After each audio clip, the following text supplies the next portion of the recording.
Today you need your notes and a pencil. You need these notes and you need these notes.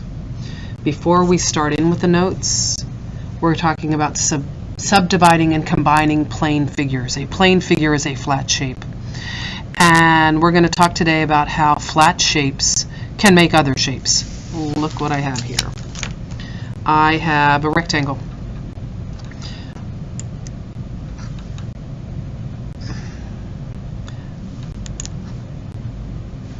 I have a rectangle. I put two squares together. It is equivalent, congruent to the rectangle. If I put all three shapes together, I turn the rectangle into a square. I can do the same thing with my little triangles. If I put two of them together, I end up with a parallelogram. Look. And I can take a parallelogram, put it on top to show congruence. So, if I have a parallelogram and I divide it, if I bisect it, bisect means cut in half. Bicycle has two wheels, bi means two.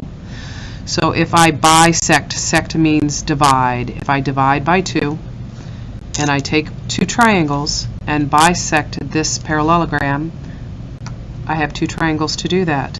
Now, I can't do that with this square. These little triangles, oh, I can make a bunch of triangles though, because look, that triangle leaves me this little triangle on this side and this little triangle on this side.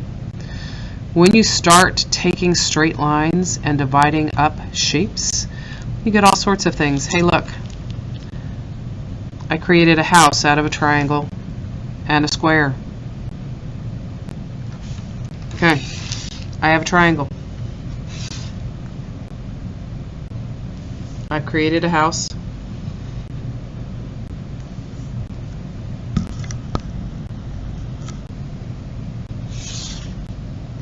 Adding a parallelogram, I've made a rocket out of four shapes.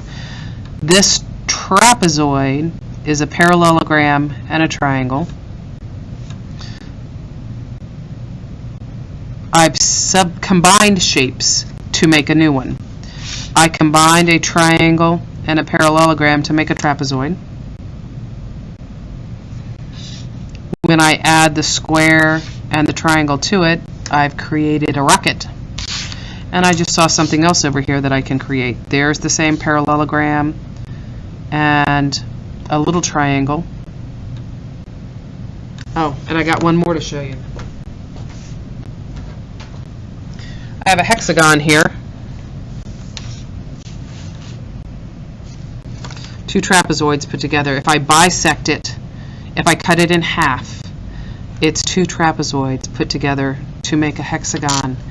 And look at this shape. It's a parallelogram, and if I put it on,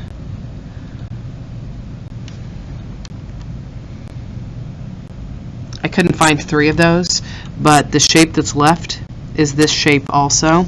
So three parallelograms make this trapezoids make the hexagon. I can combine shapes to make new shapes, or I can subdivide, break it in half. So that's what your notes are about. When you combine two shapes, you can make a new one. If I have a shape, I can break it into smaller pieces. Here's what this one did.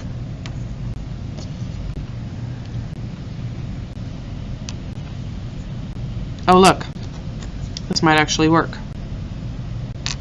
Ta-da! I've subdivided my hexagon into, my hands are shaking, sorry, two parallelograms and two triangles. And if I bisect, I make a horizontal line and I cut the shape in two. Here I've had a triangle bisected it created two right triangles. And here is a square, and you really can't see it well, but what they've done is they've bisected it across, and they've turned the square into two congruent right triangles. When you bisect a shape, you create two congruent shapes. Not too hard. What they're going to do, the evil test people, is they're going to give you questions that look like this. And I have a shape here. And they want to know which of these shapes have been put together to make this shape exactly. So you need to decide which of these two shapes have been put together to make this, and you can't move that ring. It doesn't work. Originally this was a technology enhanced question, but circle the two that you think can go together to make that shape. This one is tricky because it says which angle appears to be obtuse. Angle 1 is this one right here.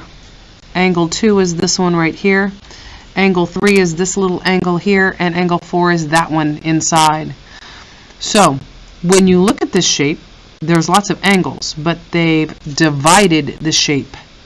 And they want to know, once they've divided it, where is there an obtuse angle? And I've shown my class that you're allowed to twist it around and use Post-its to see if things are obtuse. And this last one I think is really easy. They put dashed lines. A dashed line is a dotted line. And divided up a shape, and they want to know what the shapes are. So, this is your only work for today. It's easy. Tomorrow we're going to practice subdividing shapes and see how you do. And we'll see you tomorrow.